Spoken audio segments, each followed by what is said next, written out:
ತುಮಕೂರು ಸಹಕಾರಿ ಹಾಲು ಒಕ್ಕೂಟ ಇದರ ಸಹಯೋಗದಲ್ಲಿ ಇವತ್ತು ಇದು ಕ್ಷೀರ ಸಂಜೀವಿನಿ ಅನ್ನೋ ಕಾರ್ಯಕ್ರಮದಲ್ಲಿ ಆಸೀನರಾಗಿರ್ತಕ್ಕಂಥ ಈಗಾಗಲೇ ತಮ್ಮನ್ನೆಲ್ಲ ಉದ್ದೇಶಿಸಿ ಮಾತನಾಡಿದಂಥ ಪುರಸಭಾ ಸದಸ್ಯರಾದಂಥ MR ಜಗನ್ನಾಥ್ರವರೇ, ವೀರೇಂದ್ರರವರೇ ಹಾಗೂ ನಾರಾಯಣಪ್ಪನವರೇ, ತಮಗೆಲ್ಲ ಕಾನೂನು ಅರಿವನ್ನು ಮೂಡಿಸ್ಲಿಕ್ಕೆ ಬಂದಿರತಕ್ಕಂಥ ರಾಜ್ಕುಮಾರ್ ಅವರೇ ಹಾಗೂ ಹುಣಸವಾಡಿ ಹಾಲು ಉತ್ಪಾದಕರ ಸಹಕಾರ ಸಂಘದ ಅಧ್ಯಕ್ಷರೇ ಹಾಗೂ ನಮ್ಮ CCಯ ಮ್ಯಾನೇಜರ್ ಅವರೇ, ಏನು ಕ್ಷೀರ ಸಂಜೀವಿನಿ ಯಾರಿಗೆ ಕೊಡೋದು, ಯಾಕೆ ಕೊಡೋದು ಅನ್ನೋದ್ರ ಬಗ್ಗೆ ಈಗಾಗಲೇ ನಮ್ಮ ಸ್ಟೆಪ್ ವಿಭಾಗದ ಮಧು ಅವರು ಪ್ರಾಸ್ತಾವಿಕವಾಗಿ ಒಂದೆರಡನ್ನ ಹೇಳಿದ್ರು. ಯಾಕೆ ಈ ಹೆಣ್ಮಕ್ಳಿಗೆ ಆರಿಸ್ಕೊಂಡಿದ್ದೀವಿ, ಅದು ತಾಲೂಕಲ್ಲಿ ಇಷ್ಟೊಂದು ಮಹಿಳಾ ಸಹಕಾರ ಸಂಘಗಳು ಇದ್ರೂ ಸಹ ಎರಡೇ ಸಂಘಗಳನ್ನ ಯಾಕೆ ಆಯ್ಕೆ ಮಾಡ್ಕೊಂಡಿದೀವಿ? ಯಾಕೆಂದ್ರೆ ಇದು ಒಂದು ವರ್ಷಕ್ಕೆ ಎರಡೇ ಸಂಘ ಬರೋದು, ಒಂದು ವರ್ಷಕ್ಕೆ ಎರಡೇ ಸಂಘಕ್ಕೆ ಕೊಡ ಅಂತ ಅವಕಾಶ ಇರೋದು. ಅದರಲ್ಲೂ ಕೆಂಪಾಪುರ ಮತ್ತು ಹುಣಸವಾಡಿ ಯಾಕೆ ಆಯ್ಕೆ ಮಾಡ್ಕೊಂಡಿದೀವಿ ಅನ್ನೋದ್ರ ಬಗ್ಗೆ ಪ್ರಾಸ್ತಾವಿಕವಾಗಿ ಹೇಳಿದ್ರು. ಇದರಲ್ಲಿ ಮೊಟ್ಟ ಮೊದಲನೇದಾಗಿ ಹೆಣ್ಮಕ್ಳು ಅವ್ರ ಕಾಲ ಮೇಲೆ ಅವ್ರು ನಿಂತ್ಕೋಬೇಕು, ಅವರು ಸಮಾಜದ ಮುಖ್ಯವಾಹಿನಿಗೆ ಬರಬೇಕು, ಅವರು ಮನೆಯಿಂದ ಹೊರಗಡೆ ಬಂದು ಈ ಸಮಾಜದಲ್ಲಿ ಸಾಕಾಣಿಕೆ ಮಾಡಬೇಕು, ತಮ್ಮ ಸಂಸಾರವನ್ನು ನಡೆಸಬೇಕು, ತಮ್ಮ ಮಕ್ಕಳನ್ನ ವಿದ್ಯಾವಂತರನ್ನಾಗಿ ಮಾಡಬೇಕು ಅನ್ನೋದಾದಾಗ ಫಸ್ಟ್ ನಿಮ್ಗೆ ಆರೋಗ್ಯ ಚೆನ್ನಾಗಿರ್ಬೇಕು. ನೀವು ಆರೋಗ್ಯ ಚೆನ್ನಾಗಿದ್ದಾಗ ಮಾತ್ರ ನಿಮ್ಮ ಹಸುಗಳನ್ನ ಸಾಕಕ್ಕಾಗುತ್ತೆ, ಅವಾಗ ನಿಮ್ಗೆ ಹಣ ಬರುತ್ತೆ. ಬಿಟ್ರೆ ನಿಮ್ಗೆ ಆರೋಗ್ಯನೇ ಇಲ್ಲ ಅಂತಂದಾಗ ನೀವೇನ್ ಕೆಲಸನೇ ಮಾಡೋದಕ್ಕಾಗೋದಿಲ್ಲ. ಹಸು ಸಾಕೋದು ಆಗಲ್ಲ, ಮನೆ ಕೆಲಸನೂ ಮಾಡೋಕ್ಕಾಗಲ್ಲ. ಅದಕ್ಕೆ ಮೊಟ್ಟ ಮೊದಲನೇದಾಗಿ ತಾವೂ ಸಹ ಮನೆಯಲ್ಲಿರೋಂಥ ತಾಯಿಯಂದ್ರು ಹೆಣ್ಮಕ್ಳು ಮೊದಲನೇದಾಗಿ ಆರೋಗ್ಯವಂತರಾಗಿರ್ಬೇಕು. ಆಗಿದ್ದಾಗ ಮಾತ್ರ ಆ ಸಂಸಾರ ಮನೆ ಚೆನ್ನಾಗಿ ನಡ್ಕೊಂಡು ಹೋಗುತ್ತೆ ಅನ್ನೋದ್ರ ಬಗ್ಗೆ ಸಹ ನಮ್ಮ ಮುಂದಿನ ದಿನಗಳಲ್ಲಿ ಯಾರನ್ನ ಒಬ್ಬ ಒಳ್ಳೆ ಡಾಕ್ಟರ್ನ ಕರೆಸಿ ಯಾವ್ಯಾವ ರೀತಿ ನೀವು ಆಹಾರಗಳನ್ನ ಸೇವನೆ ಮಾಡಬೇಕು, ಏನೋ ದಿನನಿತ್ಯ ಕೆಲಸ ಕಾರ್ಯಗಳನ್ನ ಮಾಡಬೇಕು, ಇದನ್ನೆಲ್ಲದನ್ನು ಸಹ ಅದರ ಬಗ್ಗೆ ಮುಂದಿನ ದಿನಗಳಲ್ಲಿ ಅದ್ರ ಆರೋಗ್ಯದ ಬಗ್ಗೆನೂ ಸಹ ಕಾನೂನು ಅರಿವನ್ನ ಮೂಡಿಸೋ ಅಂತ ಕೆಲಸವನ್ನು ಸಹ ಮಾಡೋದು. ಇವತ್ತು ದೇಶದಲ್ಲಿ ಇನ್ನೇನು ಕೆಲವೇ ತಿಂಗಳುಗಳಲ್ಲಿ 33% ಬಂದ್ಬಿಡುತ್ತೆ. ಏನಪ್ಪ ಸಿರಾಜು, ಬರುತ್ತೆ ತಾನೆ? ಇದೇನು ಈ ಚಳಿಗಾಲದ ಅಧಿವೇಶನದಲ್ಲಿ ನಿಮ್ಗೂ ಹೆಣ್ಮಕ್ಳಿಗೆ 33% ಅಂದ್ರೆ ನಮ್ಮ ವಿಧಾನಸಭೆಯಲ್ಲಿ, ಕರ್ನಾಟಕ ವಿಧಾನಸಭೆಯಲ್ಲಿ 75-80 ಬರ್ತಾನೆ. ಹತ್ತತ್ರ ಒಂದು ಕ್ಯಾಲ್ಕುಲೇಷನ್ ಆಮೇಲೆ ಲೆಕ್ಕ ಮಾಡ್ಕೊಳ್ಳೋ 75-80 ಜನ ಹೆಣ್ಮಕ್ಳು MLAಗಳಾಗಿ ಹೋಗ್ತಾರೆ. ಕಾರ್ಯಕ್ರಮಗಳನ್ನ ಚೆನ್ನಾಗಿ ಅದನ್ನ ಕೊಟ್ಟಂತ ಸಂದರ್ಭದಲ್ಲಿ ಆ ಮಾತುಗಳು ಬರ್ತವೆ. ಬಿಟ್ರೆ ನಾವು ಕಾಟಾಚಾರಕ್ಕೆ ಏನೋ ಬಂದ್ವಿ, ಎಲ್ಲೋ ಹೋದ್ವಿ ಅನ್ನೋದಾದಾಗ ಮಾತುಗಳನ್ನೆಲ್ಲ ಯಾರು ಆಡೋದಕ್ಕೆ ಆಗೋದಿಲ್ಲ. ಅದೇನೋ ಅಕ್ಕಪಕ್ಕನೇ ಇರ್ಬೇಕು, ಸ್ವಲ್ಪ ಪೂರ್ತಿ 100ಕ್ಕೆ 100ರಷ್ಟು ಅದನ್ನ ಮಾಡ್ಲಿಲ್ಲ ಅಂದ್ರು ಅಕ್ಕಪಕ್ಕಕ್ಕಾದ್ರೂ ಇದ್ದಾಗ ಮಾತ್ರ ಆ ಹೆಸರನ್ನ ನಾವು ಪಡ್ಕೊಳ್ಳೋದಕ್ಕೆ ಅನುಕೂಲ ಆಗುತ್ತೆ. ಬಿಟ್ರೆ ಇಲ್ಲ ಅಂದ್ರೆ ಅನುಕೂಲ ಆಗೋದಿಲ್ಲ. ನಾನು 5 ವರ್ಷಗಳ ಕಾಲ ಅಧ್ಯಕ್ಷನಾಗಿದೆ.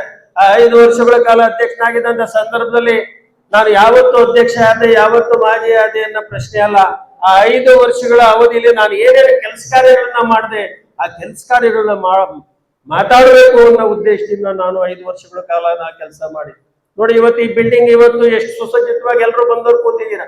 ನಮ್ಗೆ ಇಲ್ಲಿ ಬಿಲ್ಡಿಂಗೇ ಇರಲಿಲ್ಲ. ನಮ್ದೆಲ್ಲ ಯಾವ ತಾಲೂಕಲ್ಲೂ ಇರಲಿಲ್ಲ ಬಿಲ್ಡಿಂಗ್, ಯಾವ ತಾಲೂಕಲ್ಲೂ ಸಹ ಇರಲಿಲ್ಲ. ಪ್ರಪ್ರಥಮವಾಗಿ ನನ್ನ ತಾಲೂಕಲ್ಲೇ ನಾವು ಮಾಡಿದಂಥದ್ದು ಏನು ಈ ನಂದಿನಿ ಭವನ ಇದೆ. ಈ ಭವನನ ಮೊದಲನೇದಾಗಿ ನನ್ನ ತಾಲೂಕಲ್ಲಿ ಮಾಡಿರೋಂಥದ್ದು. ಜೊತೆಗೆ ಬೇರೆ ಬೇರೆ ತಾಲೂಕಲ್ಲಿ ಅವರು ಜಾಗಗಳು ಹುಡಿಕೊಂಡು ಬಂದಂತ ಸಂದರ್ಭದಲ್ಲಿ ಬೇರೆ ತಾಲೂಕುಗಳನ್ನು ಸ್ವಲ್ಪ ಮಾಡಿಕೊಟ್ಟಿರೋಂಥದ್ದು ಮಾಡಿದೀನಿ. ಅದ್ರ ಜೊತೆಲಿ ಹಲವಾರು ಅನುಕೂಲಗಳು, ಸೌಲಭ್ಯಗಳು, ಏನು ಒಂದು ರೈತ ಕಲ್ಯಾಣ ಟ್ರಸ್ಟ್ ಅಂತ ಮಾಡಿ ಆ ಟ್ರಸ್ಟ್ ಮುಖಾಂತರ ಹಾಲು ಉತ್ಪಾದಕರಿಗೆ ಏನೇನು ಸಹಾಯಗಳು ಬೇಕು, ಏನೇನು ಅನುಕೂಲಗಳು ಬೇಕು ಅದನ್ನೆಲ್ಲರೂ ಸಹ ಹಲವಾರು ಸೌಲಭ್ಯಗಳು, ಯೋಜನೆಗಳನ್ನ ತಮ್ಮಗಳಿಗೆಲ್ಲಾನು ಜಿಲ್ಲೆಯಾದ್ಯಂತ ಕಲ್ಪಿಸಿರೋಂಥದ್ದು.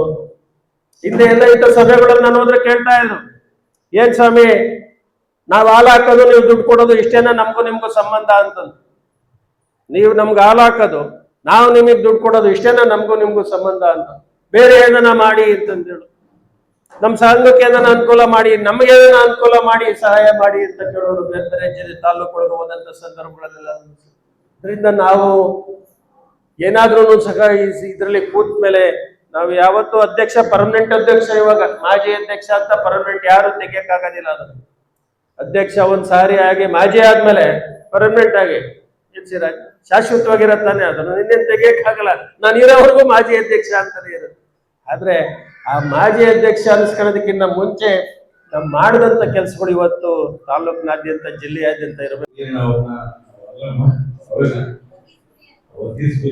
ಏನ್ ಕರಿತೀವಿ, ನಮ್ಮ ಮಧುಗಿರಿ ತಾಲೂಕಿಗೆ ಚಂದ್ರಶೇಖರ್ ಕುರಿಯನ್ ಅಂತ ಹೇಳ್ಬೋದು. ಯಾಕೆಂದ್ರೆ ಬೇರೆಯವರು ಎಷ್ಟೋ ಜನ ಡೈರೆಕ್ಟ್ಗಳು ಬಂದಿದ್ದಾರೆ, ಹೋಗಿದ್ದಾರೆ, ಸುಮ್ಮನೆ ಹಾಲು ಹಾಕಿದ್ರು ತಗೊಂಡ್ರು ಬಂದು ಮೀಟಿಂಗ್ ಮಾಡ್ಕೊಂಡು ಊಟ ಮಾಡಬೇಕು, ದರ್ಶನದಲ್ಲಿ ಕೊಟ್ಟೋಗೋದು, ಇಷ್ಟು ಕೆಲಸ ಮಾಡ್ಕೊಂಡು ಕೂತಿರ್ತಿದ್ರು.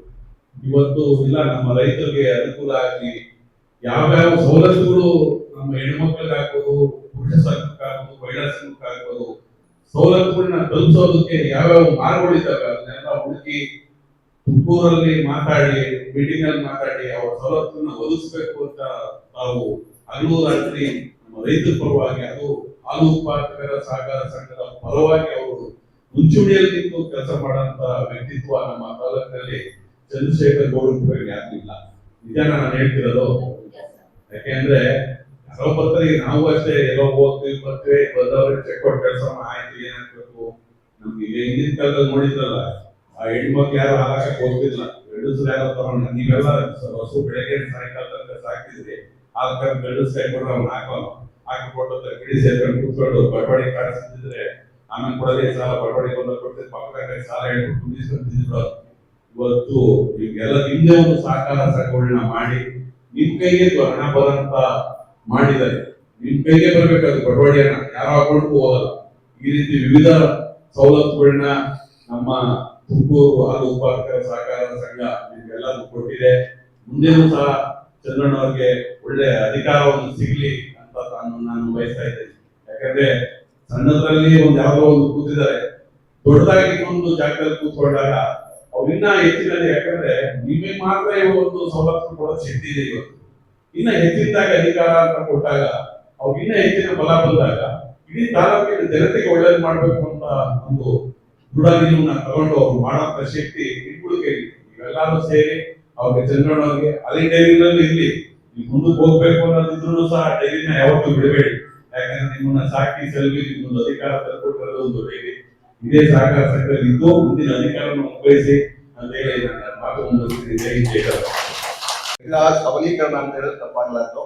ಯಾಕೆಂದ್ರೆ ಮಹಿಳೆಯರಿಗೋಸ್ಕರ ಮೀಸಲಾಗಿರ್ತದೆ ಉಚಿತ ಯೋಜನೆಯೊಳಗೆ ತಲಾ 7 ಲಕ್ಷ ರೂಪಾಯಿ 2 ಡೈರಿಗಳಿಗೆ ಇವತ್ತು ಕೊಡ್ತಾ ಇದ್ದಾರೆ, 14 ಲಕ್ಷ ರೂಪಾಯಿ. ಇದನ್ನ ಯಾವ ಉದ್ದೇಶ ಅಂತಂದ್ರೆ ನೀವು ಆರ್ಥಿಕವಾಗಿ ಸಬಲೀಕರಣ ಹೊಂದಿ ಆರ್ಥಿಕವಾಗಿ ಮುಂದಕ್ಕೆ ಬರಲಿ. ಹಾಗೆ ಯಾವತ್ತು ನೀವಾಗ ಗಂಡಸರ ಹತ್ರ ಕೈ ಚಾಚಬಾರದು. ನೀವೇ ಸ್ವಂತ ದುಡ್ಡಂತ ದುಡ್ಡನ್ನು ನಿಮ್ಮ ಮನೆಗಳು ನಿರ್ವಹಣೆ ಮಾಡಲಿ. ಅದನ್ನು ಕೊಟ್ಟತಂದ ಹಣ ಉಪಯೋಗಿಸಿಕೊಂಡು ನೀವು ವಸ್ತುಗಳು ಖರೀದಿ ಮಾಡಿ ಇನ್ನು ಆ ಹಣವನ್ನು ಮತ್ತೆ ವಾಪಸ್ ಕಟ್ಟಿದಾಗ ಬೇರೆಯವ್ರಿಗೂ ಇನ್ನೂ ಹೆಚ್ಚಿದಾಗಿ ಹಣಕಾಸು ಮಾಡ್ಲಿಕ್ಕೆ ಅನುಕೂಲ ಆಗ್ತದೆ ಅಂತ ಹೇಳ್ತಾ, ಹಾಗೇನೆ ಇನ್ನು ಅನೇಕ ಕಾರ್ಯಕ್ರಮಗಳು ಡೈರಿಯಿಂದ ನಡೀತಾ ಇದ್ದು ಗೊತ್ತಿರೋದೇನೆ. ಈಗ ಯಾರಾದ್ರೂ ಹಸು ಸತ್ತೋದಕ್ಕೆ ಇನ್ಸೂರೆನ್ಸ್ ಕಾರ್ಯಕ್ರಮಗಳು, ಹಾಗೆ ಹಾಲು ಉತ್ಪಾದನೆ ವೈರಸ್ ಸಹಾಯ ಒಡವೆ ಸುತ್ತರೆ 10,000 ದುಡ್ಡು ಕೊಟ್ಟಿದ್ದು ಅನೇಕ ಕಾರ್ಯಕ್ರಮಗಳನ್ನ ನಮ್ಮ ಜಿಲ್ಲೆಯಲ್ಲಿ ನಡೀತಾ ಇದ್ದಾವೆ. ಹಾಗೆ ಮಹಿಳೆಯರಿಗೋಸ್ಕರನೇ ಮಹಿಳಾ ಸಬಲೀಕರಣ ಅಂತ ಏನ್ ಹೇಳಿದ್ರೆ ಅದಕ್ಕೋಸ್ಕರ ಒಂದು ಮಹಿಳಾ ಹಾಸ್ಟೆಲ್ ನಿರ್ಮಾಣ ಮಾಡಿದ್ದಾರೆ. ಅದರಲ್ಲೂ ಅನೇಕ ನಿಮ್ಮ ಯಾರು ಡೈಲಿ ಹಾಲು ಹಾಕ್ತಂತ ಮಕ್ಕಳು ಹಾಸ್ಟೆಲ್ ಓದ್ಬೇಕು ಅಂತ ಅನ್ನಿಸ್ದಾಗ ಅವ್ರಿಗೆ ವ್ಯವಸ್ಥೆ ಇರೋದಿಲ್ಲ, ಅವ್ರಿಗೋಸ್ಕರ ಹಾಸ್ಟೆಲ್ ಮಾಡಿದ್ದಾರೆ. ಅನೇಕ ಕಾರ್ಯಕ್ರಮ ಮಾಡ್ಕೊಂಡು ಚಂದ್ರಶೇಖರ್ ಅವ್ರಿಗೆ ಇನ್ನೂ ಅನೇಕ ಕಾರ್ಯಕ್ರಮ ನಮ್ಮ ತಾಲೂಕಿಗೆ ತರಲಿ, ತಾಲೂಕಿನ ಉನ್ನತ ಮಟ್ಟಕ್ಕೆ ಹೋಗ್ಲಿ ಅಂತ ಹೇಳಿ ಅವ್ರನ್ನ ಕೇಳ್ಕೊಳ್ತಾ 2 ಮಾತು ಜೈ ಹಿಂದ್ ಜೈ ಕನ್ನಡ. ಬರಲ್ಲ, ಅಟ್ಲೀಸ್ಟ್ ಇಂಥ ಕಡೆ ನಿಮ್ಗೋಸ್ಕರ ಮಾಡಿರೋ ಕಾರ್ಯಕ್ರಮ ಇದು.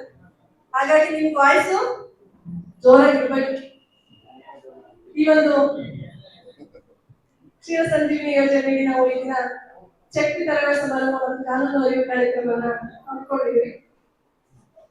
ಮಧುಗಿರಿ ತಾಲೂಕಿನಲ್ಲಿ ಉಳಿಸ್ವಾಡಿ ಮತ್ತೆ ಕೆಂಪಾಪುರ 2 ಮಹಿಳಾ ಸಂಘ ಇರೋದು.